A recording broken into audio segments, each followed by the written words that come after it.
예수께서 서서 외쳐 이르시되 누구든지 목마르거든 내게로 와서 마시라. 나를 믿는 자는 성경의 이름같이 그 배에서 생수의 강이 흘러나오리라. 아멘.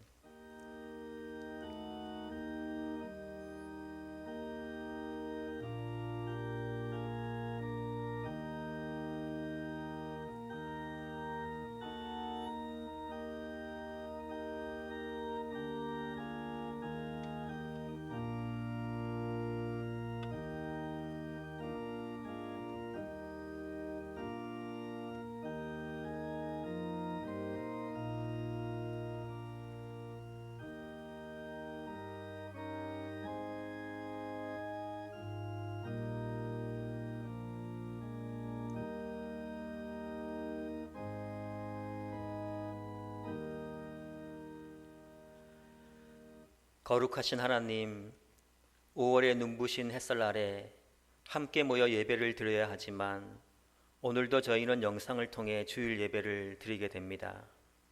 비록 저희가 서로의 얼굴을 보며 예배를 드리지는 못하지만 성령님의 교통하심 가운데 우리 건천 제1교회가 하나됨을 경험하게 하시고 또 선한 하나님의 손길이 우리와 함께하고 계심을 풍성히 누리는 복된 예배 시간이 되게 하여 주시옵소서. 죄와 사망에서 우리를 구원하신 예수님의 이름으로 기원하옵나이다. 아멘. 찬송 438장 찬양 드리겠습니다.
정희 부장님 나오셔서 기도 드리시겠습니다.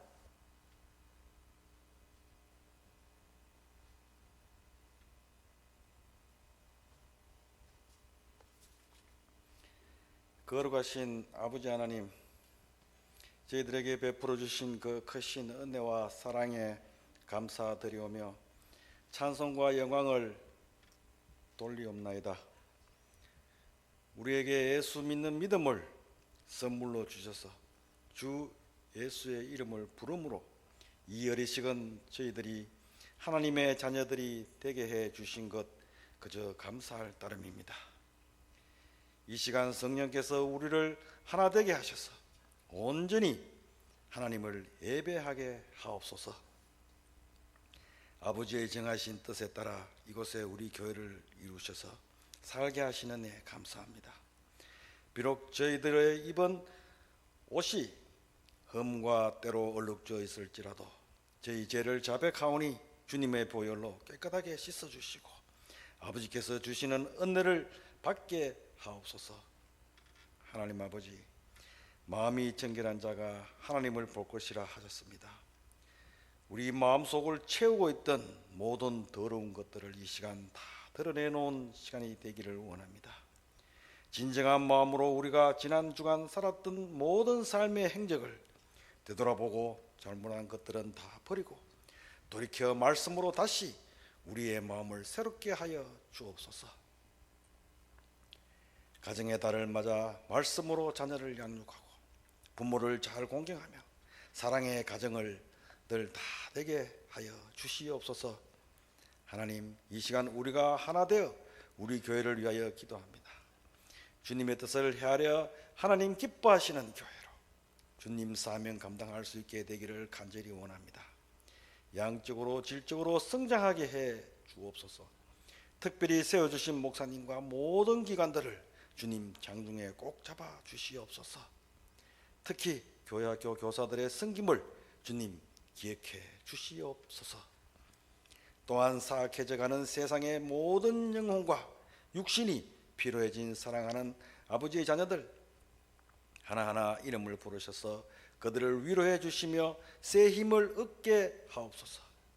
이 땅에 주의 나라를 이루고자 하는 그 영광스러운 소명을 기억하게 해 주시고 특히 생업에 어려움을 당하고 있는 성도들과 질병으로 고통받고 있는 성도들에게 은혜를 베푸셔서 세상이 그들을 통하여 주님을 알게 하옵소서. 푸른 초장으로 우리를 인도하시는 하나님이 계심을 믿게 하여 주시옵소서. 역사의 주인이신 아버지 하나님, 특별히 이 나라와 민족을 긍휼히 보시어 오늘의 혼란을 빨리 극복하고 하나 되는 어려운 역사가 이루어지게 도와주옵소서. 세계의 빛이 되는 나라로 이루어 주옵소서. 서로 미워하지 않게 해주시고 주님의 사랑을 생활에서 본받게 하옵소서. 하나님 보시기에 아름다운 나라로 만들어 주시기를 간절히 원합니다. 정령 그리스도의 이름을 경외하는 나라가 되기를 원합니다. 기도합니다. 아버지 하나님, 성령께서 친히 주장하셔서 비록 가정에서 온라인으로 예배를 드리는 이 예배가 신령과 진정으로 하나님께 드려지는 예배가 되게 해 주옵소서. 말씀을 전하시는 목사님을 주님 오른손으로 잡아 그 능력의 말씀이 우리를 변화시키게 해 주옵소서. 코로나가 물러난 역사가 있게 해 주옵소서. 새로운 소망이 동터 나오게 해 주시옵소서. 우리의 믿음이 갱신되고 교회가 왕성해지고 나라가 안정되고 세계가 하나로 충만해지는 역사가 이 교회 이 예배로부터 이루어지게 해 주시옵소서. 삼위일체 하나님께 세세토록 영광을 돌리오며 우리 주 예수 그리스도 이름으로 기도드립니다. 아멘.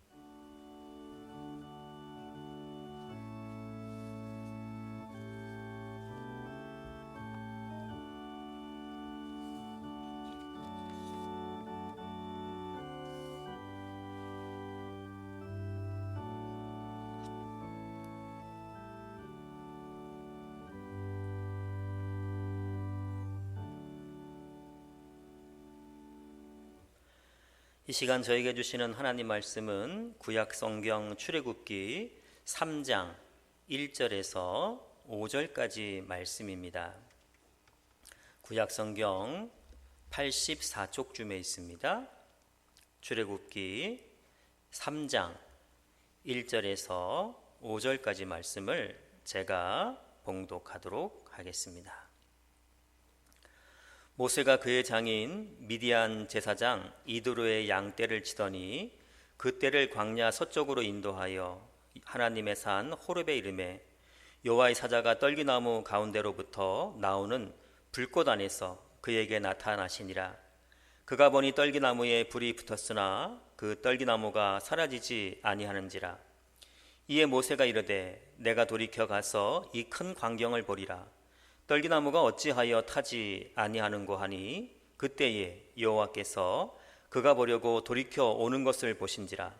하나님이 떨기나무 가운데서 그를 불러 이르시되 모세야 모세야 하시매 그가 이르되 내가 여기 있나이다. 하나님이 이르시되 이리로 가까이 오지 말라. 내가 선 곳은 거룩한 땅이니 내 발에서 신을 벗으라. 아멘. 이 시간은 주가 일하시네라는 찬양 영상을 통해서 은혜 받도록 하겠습니다. 오늘 남매가 부르는 찬양인데 은혜가 되어서 함께 은혜를 나누길 원합니다.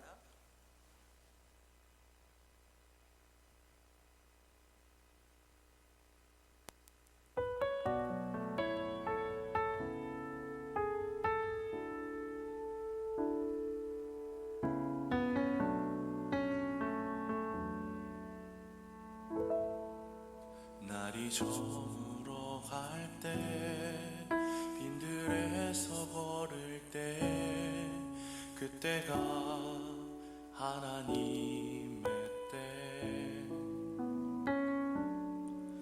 내 힘으로 안 될 때 빈손으로 걸을 때 내가 고백해 여호와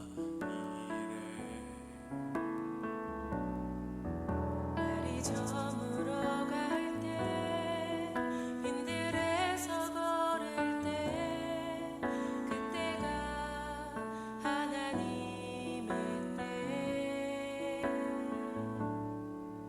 내 힘으로 안 될 때 빈손으로 걸을 때 내가 고백해 여호와 이래. 주가 일하시네 주가 일하시네 주께 아끼지 않는 자에게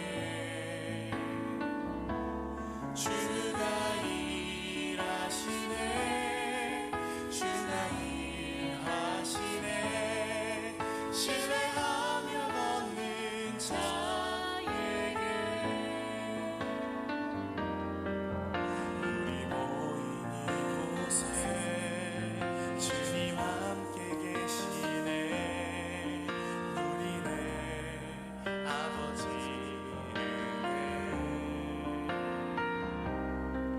적은 떡과 물고기 내 모든 걸 드릴 때 모두 고백해 여호와 이래. 주가 일하시네 주가 일하시네 주께 아끼지 않는 자에게 주가 일하시네 주가 일하시네 신뢰하며 걷는 자에게 신뢰하며 걷는 자에게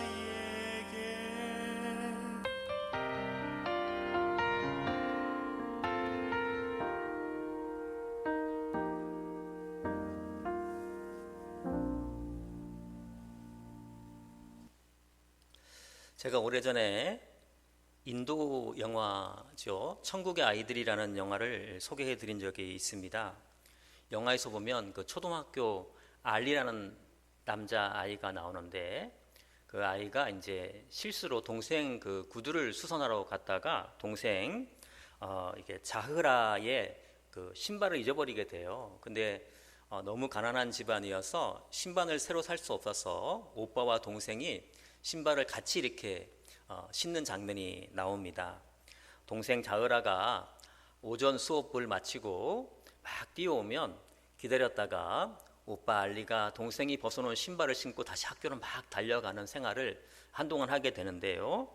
그런 남매에게 어느 날 기쁜 소식이 들려오게 됩니다. 어린이 마라톤 대회가 열리는데 바로 그 마라톤 대회의 그 3등 상품이 운동화인 거예요. 그래서 오빠 알리는 동생에게 내가 마라톤 대회에 나가서 꼭 3등을 해서 너에게 운동화를 줄게 이렇게 약속을 하게 됩니다. 마라톤 대회에 참석한 오빠 알리는 동생에게 신발을 선물을 하기 위해서 죽으라고 달리지만 절대 1등으로 나서진 않습니다. 왜냐하면 3등을 해야지 그 운동화를 얻을 수 있기 때문입니다. 그래서 끝까지 3등을 잘 유지하면서 달렸는데 마지막 결승점에서 여러 명이 그냥 뒤섞여서 들어오는 바람에 속도를 잘못 조절해서 그만 1등을 하고 말았어요. 알리가 1등을 하자 기자들이 와서 사진을 찍고 많은 사람들이 축하를 했지만 3등을 해서 동생에게 운동화를 선물하지 못한 알리가 눈물을 주룩주룩 흘리던 장면이 제 마음속에 남아 있습니다. 사람들은 신발이 없는 것을 부끄럽게 생각을 합니다. 그래서 정상적인 사람이라면 신발을 잘 챙겨서 신고 다닙니다. 그런데 오늘 본문에서 하나님은 모세에게 신을 벗으라고 말씀을 하십니다. 5절 말씀입니다. 이리로 가까이 오지 말라. 내가 선 곳은 거룩한 땅이니 내 발에서 신을 벗으라. 그렇다면 하나님은 왜 모세에게 신을 벗으라고 말씀을 하고 계시는 것일까요? 안셀름 그린이라는 사람이 쓴 아래로부터의 영성이라는 책이 있는데요. 그 책에 보면 영성을 두 가지로 나누는데 위로부터의 영성, 아래로부터의 영성을 이렇게 나누고 있습니다. 위로부터의 영성은 믿음의 사람들이 막 기도를 하고 또 성경 공부를 하고 또 영적인 훈련을 통해서 하나님을 만나기 위해서 애쓰는 것을 위로부터 영성이라고 합니다. 다시 말해서 사람이 하나님을 만나려고 노력하는 것을 의미하는 것입니다.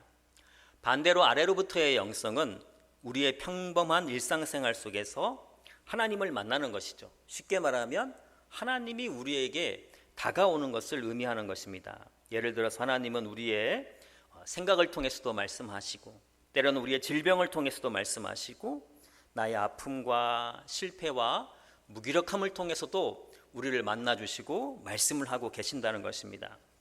그러한 관점에서 우리가 성경을 찬찬히 읽어보면 정말로 위로부터의 영성보다는 아래부터의 영성, 즉 하나님이 우리를 먼저 만나주시는 장면이 굉장히 많다는 것을 알게 됩니다. 야곱은 형 에서의 축복권을 빼앗고 형에게 죽을 것 같으니까 외산촌 집이 있는 하란을 향해서 도망을 가죠. 도망을 가다가 이제 베델에 이르러서 지쳐 쓰러져 노숙을 하게 됩니다. 얼마 전까지만 해도 부잣집 아들로서 부러울 곳이 없던 야곱이 얼마나 처량한 신세가 되었는지 모릅니다. 바로 그런 야곱에게 하나님이 찾아오십니다. 창세기 28장 15절에 보면 하나님은 야곱에게 이렇게 말씀하십니다. 내가 너와 함께 있어 내가 어디로 가든지 너를 지키며 너를 이끌어 이 땅으로 돌아오게 할지라 내가 내게 허락한 것을 다 이루기까지 너를 떠나지 아니하리라 이렇게 말씀을 하고 계십니다. 야곱이 기도하면서 하나님 저를 만나주세요라고 한 것이 아니라 하나님이 지쳐 쓰러져 있는 야곱을 찾아오신 것입니다. 신약성경을 보아도 예수님이 제자들을 찾아가시죠. 그래서 고기 잡은 베드로를 찾아가서 나를 따르라 이렇게 말씀을 하시고 또 예수님을 박해하기 위해서 다메섹으로 가고 있는 바울을 예수님이 찾아오십니다. 오늘 본문 말씀을 보아도 모세가 하나님을 찾아오는 것이 아니라 하나님이 모세를 찾아오신 것입니다. 40세까지 이집트의 왕자로 살았던 모세는 이제 나이가 80이 되었고 양을 치고 있습니다. 본문 1절을 보면 장인 미디안 제사장 이드로의 양떼를 치더니라고 말씀하고 있습니다. 이 말씀에 의하면 모세는 나이 80이 되도록 처가살이를 하고 아직도 독립을 못한 것을 보게 돼요. 그래서 자기 양을 치는 것이 아니라 장인의 양을 치고 있는 것을 보게 됩니다.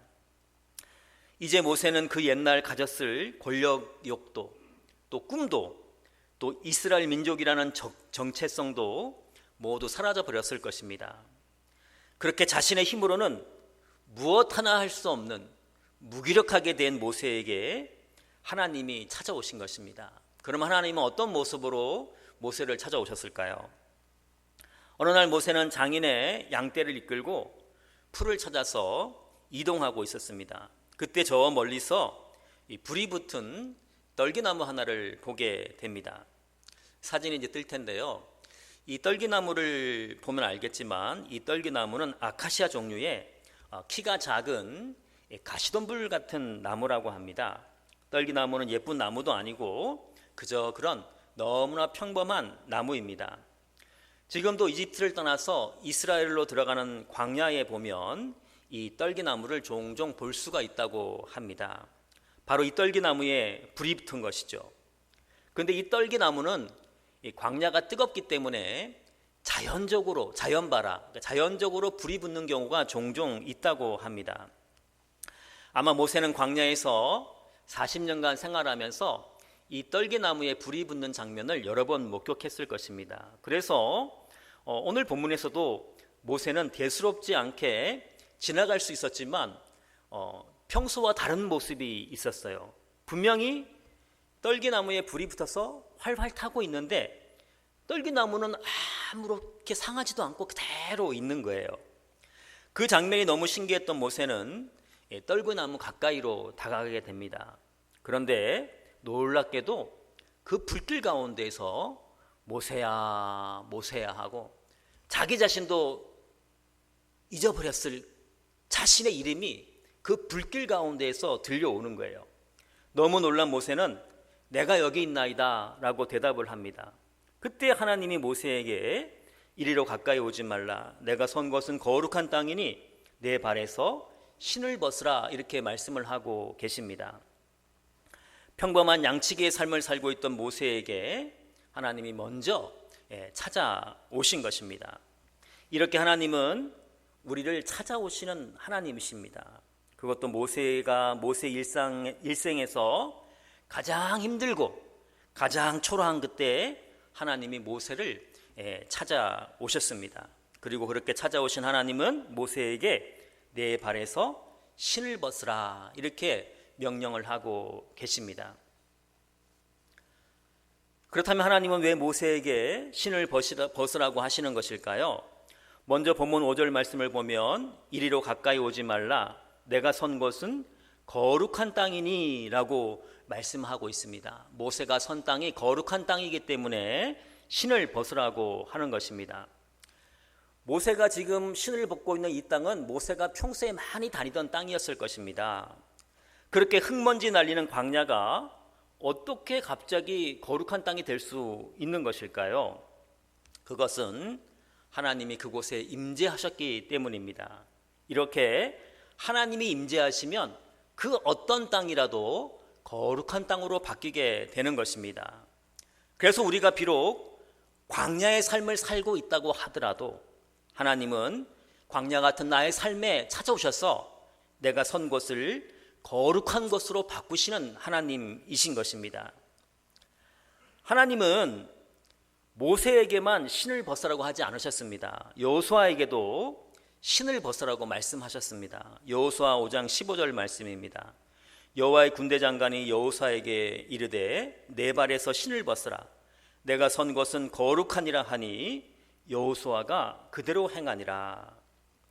이렇게 하나님이 임하시면 그곳은 거룩한 곳이 되기 때문에 우리는 하나님 앞에서 신을 벗어야 하는 것입니다. 그래서 신을 벗는다는 것은 거룩한 하나님을 경배하는 것을 의미하는 것입니다.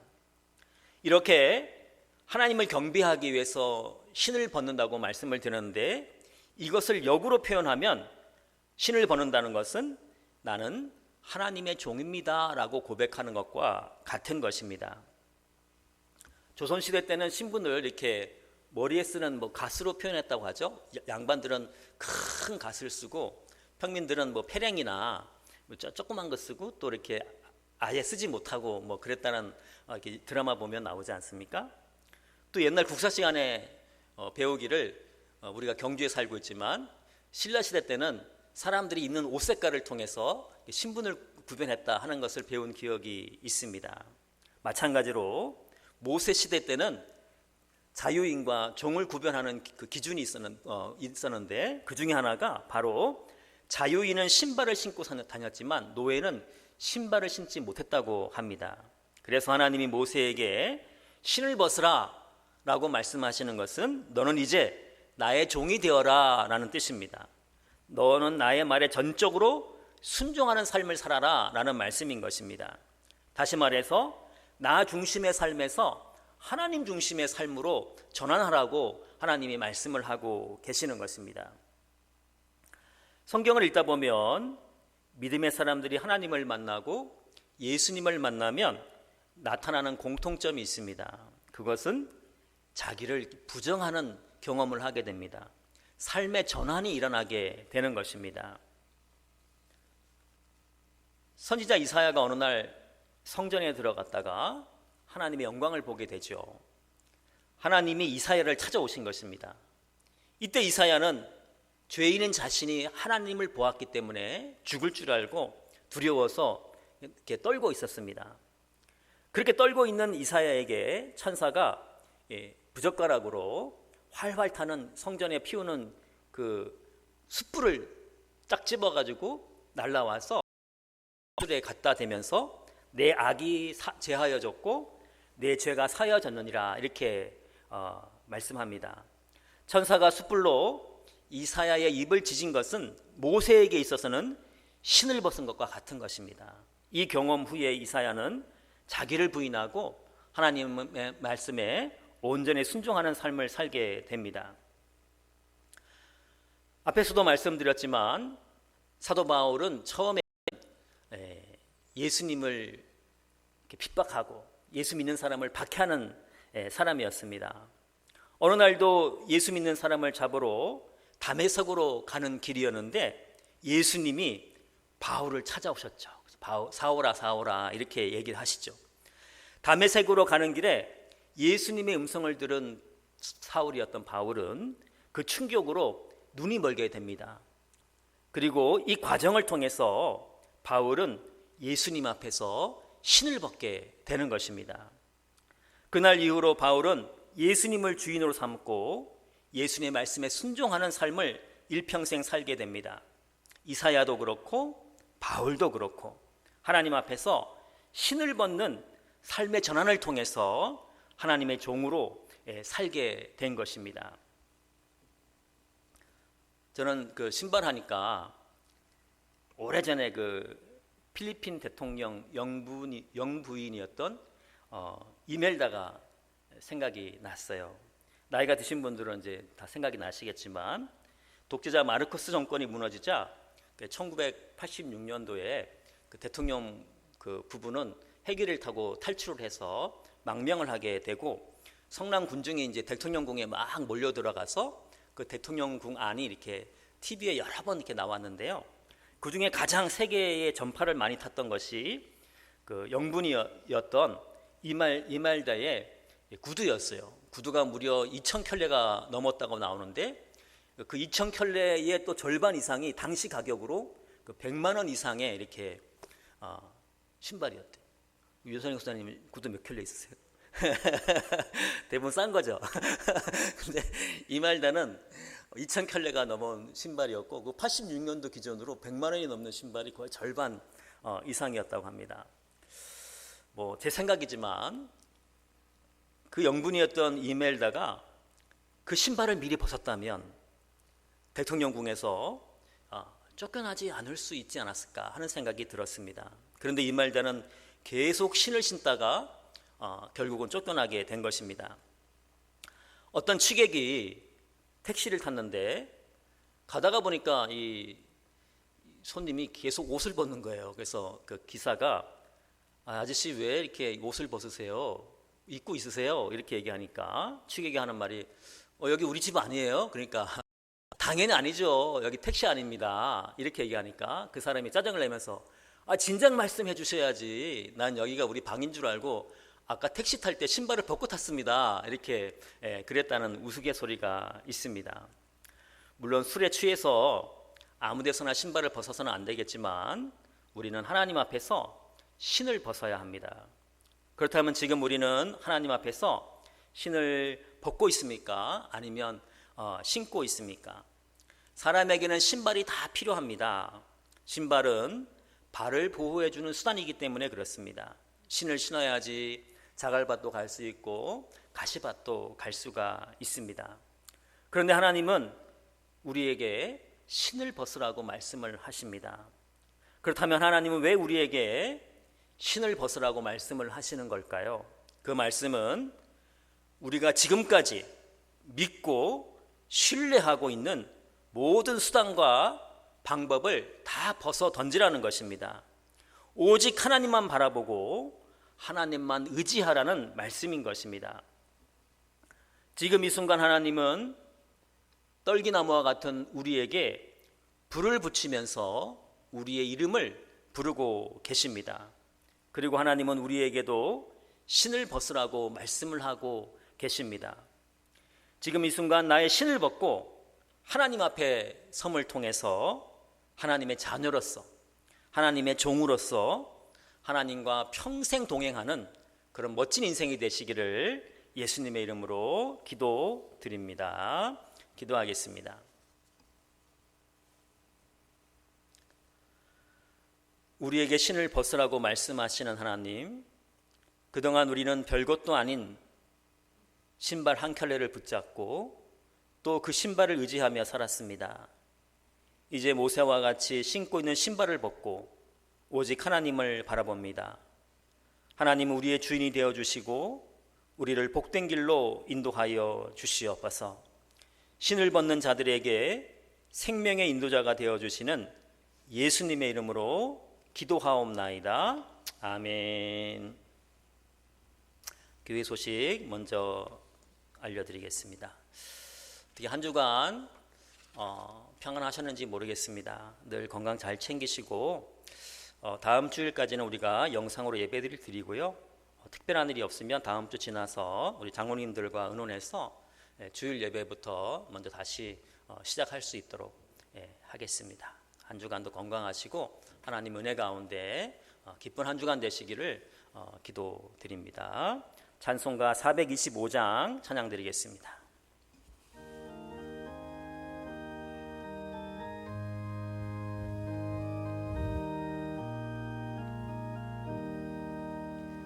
주님의 뜻을 이루소서. 고요한 중에 기다리니 진흙과 같은 날 빛에서 주님의 영상 만드소서. 주님의 뜻을 이루소서.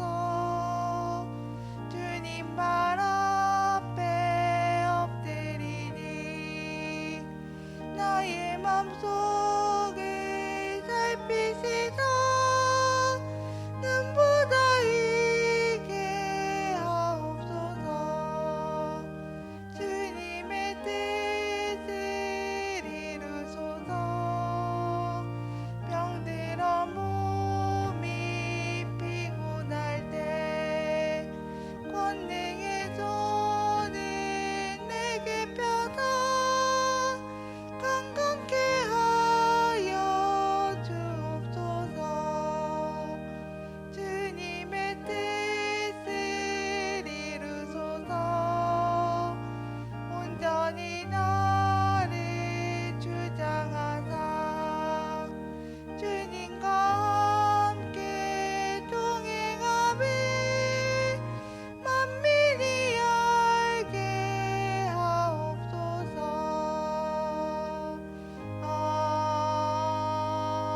아멘.